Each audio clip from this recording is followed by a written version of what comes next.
साथियों नमस्कार, मिशन विद्यादान के डिजिटल प्लेटफॉर्म पर आपका एक बार फिर से स्वागत है। मित्रों मैं हूं आपका साथी पवन गोदारा, इंग्लिश लेक्चरर राजस्थान से। मित्रों अपने आरपीसी सेकंड ग्रेड के इंडियन ऑथर्स कर रहे थे, तो आज के सेशन में अपन करेंगे निसिम एजकिल। मित्रों निसिम एजकिल एक मल्टी टैलेंटेड पर्सन रहे हैं। ये पोएट भी रहे हैं, प्ले राइट भी रहे हैं, एडिटर भी रहे हैं, क्रिटिक भी रहे हैं, ब्रॉडकास्टर भी रहे हैं और जो यूनिवर्सिटीज के अंदर एकेडमिक प्रोफेसर भी रहे हैं। तो एक मल्टी टैलेंटेड पर्सन है और वेरी इंपॉर्टेंट अपने एग्जाम के लिए। हर बार निसिम एजकिल से क्वेश्चन आते हैं। तो इस अपने सेशन है, इसमें अपने मल्टीपल चॉइस क्वेश्चंस के माध्यम से और पीवाईक्यूज के माध्यम से निसिम एजकिल के जो इम्पोर्टेंट डेटा है ना, इम्पोर्टेंट फैक्ट है, वो सारे के सारे जो लाइफ हिस्ट्री से संबंधित और इनके मेजर वर्क से संबंधित है वो पूरे करने वाले हैं। मित्रों अगर आप शुरू से लेकर अंत तक क्लास के साथ बने रहते हैं तो निसिम एजकिल के क्वेश्चन आपका एग्जाम में रॉन्ग नहीं होगा, ये अपनी गारंटी है। क्योंकि अपने मेन जो इनके डेटा है वो सारे के सारे करने वाले हैं, जहाँ से हर बार क्वेश्चन आता है। मित्रों आप चाहे किसी भी एग्जाम की प्रिपरेशन कर रहे हैं, अगर आपके सिलेबस में निसिम एजकिल के लाइफ हिस्ट्री और इनके जो मेजर वर्क से संबंधित अगर क्वेश्चन आते हैं ना, तो आप बिल्कुल सही सेशन के साथ जुड़े हैं। इस सेशन में अपने कंप्लीट जो डेटा इनके करने वाले हैं। और अगर आपके पास निसिम एजकिल के पीडीएफ नोट्स नहीं है तो आप क्या करें, मोर पे क्लिक करें, आपको डिस्क्रिप्शन में मिशन विद्यादान टेलीग्राम चैनल का लिंक मिल जाएगा।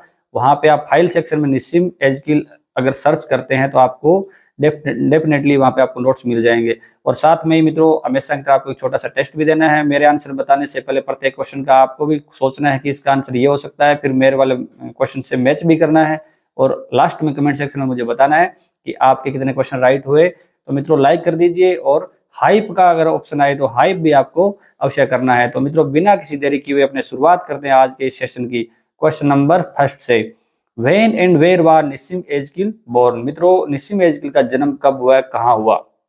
1961 कोलकाता, 1922 बॉम्बे, 1947 दिल्ली, 1957 पुणे। तो मित्रों इनका जन्म ना बॉम्बे में हुआ है, ठीक है, और वो हुआ है 16 दिसंबर 1924 को बॉम्बे में हुआ। इनकी जो डेथ है वो हुई है 2004 में मुंबई में, क्योंकि उस समय नाम बॉम्बे था, अभी मुंबई है। मुंबई में इनकी डेथ होगी और 79 ईयर्स के थे ये लगभग। और मित्रों निसिम एजकिल है ना, ये एक जू है, जू होता है यहूदी। इनकी कम्युनिटी का नाम है बेने इजराइल। ये बेने इजराइल कम्युनिटी है मित्रों, उससे संबंध रखते हैं। बेने इजराइल जो मराठी स्पीकिंग कम्युनिटी है इनकी, यानी इनके जो पूर्वज है वो इजराइल से आए होंगे और यहाँ पे बस गए। तो जो क्योंकि बॉम्बे महाराष्ट्र में है तो मराठी स्पीकिंग बेने इजराइल जू है ये, ठीक है। तो यहाँ पे ऑप्शन अपना 2 हो जाएगा करेक्ट। 2 नंबर क्वेश्चन पे आते हैं। निसिम एजकिल इज ऑफन कॉल्ड, मित्रों निसिम एजकिल को प्राय बोला जाता है, पुकारा जाता है, father of post independence Indian English poetry, father of modern Indian English poetry, N urban poet, poet of Bombay, all of the above. तो मित्रों निसिम एजकिल है ना, उनको father of post independence Indian English poetry कहा जाता है और उनको मॉडर्न इंग्लिश इंडियन पोएट्री का फादर भी कहा जाता है और अर्बन पोएट भी कहा जाता है, क्योंकि ये बॉम्बे में रहे पूरे जीवन काल में और बॉम्बे से संबंधित चीजें भी इन्होंने काफी लिखी, ठीक है। और पोएट ऑफ बॉम्बे भी इनको कहा जाता है। तो ये ऑल ऑफ द अबव हो जाएगा मित्रों। और जो बॉम्बे पोएट्स ग्रुप है मित्रों, इनके हिस्सा थे निसिम एजकिल। मैंने पिछले सेशन में बात की थी, बॉम्बे पोएट्स ग्रुप में अपने सिलेबस में जैसे निसिम एजकिल वो भी थे और अरुण कोलातकर भी थे। तो ये भी ध्यान रखेंगे, जो बॉम्बे पोएट्स ग्रुप है उसका भी ये एक सदस्य थे। 3 नंबर क्वेश्चन पे आते हैं। Nissim Ezekiel mostly wrote about, RPSC second grade 2022 का क्वेश्चन है मित्रों। निसिम एजकिल लगभग क्या लिखते हैं, किस बारे में लिखते हैं? Indian contemporary scene, modern urban life, spiritual values, all of the above. तो मित्रों निसिम एजकिल ने ज्यादा लिखा है मॉडर्न अर्बन लाइफ है, ठीक है।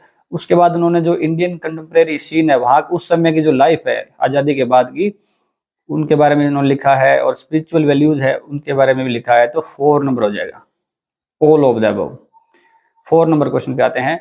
Who among these poets is said to have indigenized English to the rhythms and flavours of Bombay? RPC second grade Sanskrit department 2024 का क्वेश्चन है कि इनमें से कौन से ऐसे पोएट्स है या कौन से ऐसे पोएट है जिन्होंने इंग्लिश को क्या कर दिया है, एक तरीके से जो बॉम्बे के जो स्वाद है, बॉम्बे के जो फ्लेवर है, बॉम्बे के जो रिदम है ना, उसमें ढाल दिया। वो कौन से पोएट है? अमिताव घोष, निसिम एजकिल, अरुण कोलातकर, मंजू कपूर। मंजू कपूर भी नहीं है, निसिम और अरुण कोलातकर भी नहीं है, अमिताव घोष भी नहीं। मित्रों निसिम एजकिल हो जाएगा 2 नंबर ऑप्शन। क्योंकि निसिम एजकिल बचपन से ही वहीं रह रहे थे बॉम्बे में, तो उनकी जो बॉम्बे के अंदर जो अपने जहाँ पे रहते हैं वहाँ की लैंग्वेज है उसका लहजा आ जाता है, तो उन्होंने क्या किया, इंग्लिश को उसी तरीके से ढाल दिया जो बॉम्बे की जो लैंग्वेज है। 5 नंबर क्वेश्चन पे आते हैं। Nissim Ezekiel's first collection of poems is, मित्रों निसिम एजकिल की जो फर्स्ट पोएट्री कलेक्शन है उसका नाम क्या है, या डेब्यू पोएट्री कलेक्शन है उसका क्या नाम है। Hymns in darkness, the exact name, the unfinished man, a time to change. तो मित्रों 1952 के अंदर ना इनका फर्स्ट पोएट्री कलेक्शन आया था, a time to change, publish हुआ था 1952 को, a time to change. 4 number option हो जाएगा। इसके बाद मित्रों उनके जो फेमस जो अनफिनिश्ड मैन है ये भी इनका फेमस पोएट्री कलेक्शन है जो 1960 को पब्लिश हुआ था। द एग्जैक्ट नेम है ये भी फेमस है, 1965 को पब्लिश हुआ था। और हाइमन्स इन द डार्कनेस है ये 1976 को। ये चारों जो पोएट्री कलेक्शन है इंपॉर्टेंट है, आप इनका जो नाम है वो बिल्कुल ध्यान में रखिएगा।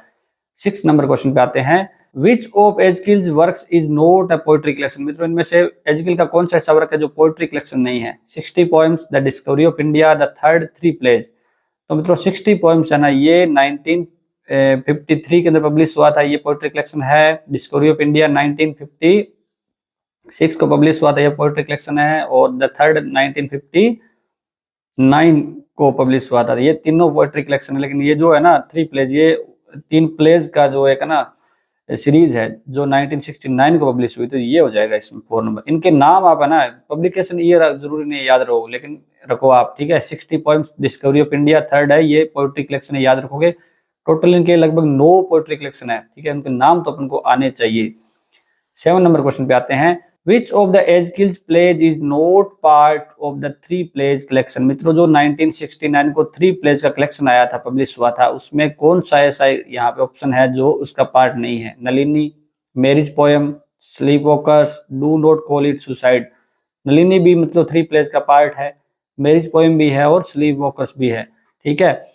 लेकिन do not call it suicide नहीं है, 4 नंबर हो जाएगा। Do not call it suicide भी एक प्ले है जो 1993 को पब्लिश हुआ था, ये ध्यान रखोगे। तो इसके टोटल है इनके 4 ही प्ले हैं, तो 3 एक साथ पब्लिश हुए हैं और एक जो एक सीरीज के अंदर इवेंट 1969 को, जो दूसरा मतलब चौथा जो है do not call it suicide, ये 1993 को हुआ था। इसमें स्लीप वॉकर से मित्रों एक कॉमेडी है, ये भी ध्यान रखोगे आप, ठीक है, ये कॉमेडी है। और जो कॉल इट सुसाइड है, सुसाइड वर्ड से याद रखोगे, ट्रेजेडी है, ठीक है। Do not call it suicide तो ट्रेजेडी है और स्लीप वॉकर है, ये कॉमेडी है, ध्यान रखोगे। 8 नंबर क्वेश्चन पे आते हैं। एजकिल्स द अनफिनिश्ड मैन एक्सप्लोर्स, तो मित्रों जो एजकिल का अनफिनिश्ड मैन कलेक्शन है पोएट्री का, वो क्या एक्सप्लोर करता है, क्या उसका थीम है। Rural traditions, inner struggles of city developers, mythological themes, colonial history. तो मित्रों कॉलोनियल हिस्ट्री, मिथोलॉजिकल और रूरल ट्रेडिशन नहीं है। अनफिनिश्ड मैन है, उसके अंदर इनर स्ट्रगल दिखाया गया सिटी डिवेलपर्स का, तो 2 नंबर ऑप्शन हो जाएगा। या अगर ऑप्शन में हो अपने अर्बन एलियनेशन, ठीक है, अर्बन एलियनेशन भी इसका थीम है। अर्बन एलियनेशन का अर्थ हो गया समाज, जो उनके अर्बन जो नगरीय लोग हैं उनके अलगाव की भावना, एकांत की भावना है, उसको दिखाया गया है। तो 2 नंबर ऑप्शन हो जाएगा। अनफिनिश्ड मैन के अंदर इनर स्ट्रगल दिखाया गया सिटी डिवेलपर्स का और अर्बन एलियनेशन दिखाया गया है। इसके अंदर जो पोएम है एक अर्बन नाम से फेमस पोएम है, ये भी ध्यान रखोगे आप अनफिनिश्ड मैन के अंदर। 9 नंबर क्वेश्चन पे आते हैं। For which collection of his poems was Nissim Ezekiel awarded the Sahitya Akademi award in 1983। RPC second grade 2022 का क्वेश्चन है मित्रों। किस उनको पोएट्री कलेक्शन के लिए साहित्य अकादमी अवार्ड मिला हुआ है 1983 के अंदर। The exact name, snake skin and other poems, hymns in darkness, latter day psalms. तो मित्रों एग्जैक्ट नेम के लिए नहीं मिला है, snake skin and other poems के लिए नहीं मिला है, हाइमन्स इन डार्कनेस के लिए नहीं मिला है, इनको मिला है लेटर डे शाम्स के लिए। पोएट्री कलेक्शन है, ठीक है, जो 1982 को पब्लिश हुआ था। 1 साल बाद इनको साहित्य अकादमी अवार्ड मिला, ये ध्यान रखोगे आप। इसके साथ इनको मित्रों पद्मश्री अवार्ड भी मिला हुआ है, जो इनके इस साहित्य अकादमी के 5 साल बाद मिला था। 1988 को इनके जो लिटरेरी कॉन्ट्रीब्यूशन है इसके लिए पद्मश्री जो अवार्ड है ये मिला है, जो भारत का, इंडिया का 4th सबसे बड़ा सिविलियन अवार्ड है, ठीक है। तो ये पद्मश्री अवार्ड की आप ध्यान रखोगे। निसिम एजकिल को एक तो साहित्य अकादमी अवार्ड मिला है और एक पद्मश्री अवार्ड मिला हुआ है। 10 नंबर क्वेश्चन पे आते हैं। Which of Ezekiel's poems uses biblical imagery with modern scepticism. मित्रों एजकिल की कौन सी पोएट्री कलेक्शन है जिसमें बिब्लिकल इमेजरी का यूज किया गया है मॉडर्न स्केप्टिज्म के साथ, यानी जो आधुनिक जो अपने संशय है, आधुनिक जो अविश्वास है, उसके साथ में बाइबल की इमेजरी का यूज किया गया। Hymns in darkness, latter day psalms, the unfinished man, 60 poems. मित्रों ये सारे कलेक्शन है, ये निसिम एजगिल के ही है, लेकिन जो बिब्लिकल इमेजरी का यूज किया गया वो लेटर डे साम्स के अंदर किया गया है, ध्यान रखोगे। मित्रों आपको इतने अच्छे अच्छे क्वेश्चन मिल रहे हैं एग्जाम ओरिएंटेड, और कम समय बिल्कुल आपका ना टाइम वेस्ट नहीं किया जा रहा है, तो इन चीजों का आपको सम्मान करना चाहिए। आशा करता हूं कि आपने चैनल को सब्सक्राइब और इस सेशन को लाइक कर दिया होगा। मित्रों इन चीजों को अगर आप करोगे तो आगे आने वाले समय में भी आपको इस तरह का कंटेंट देखने को मिलेगा।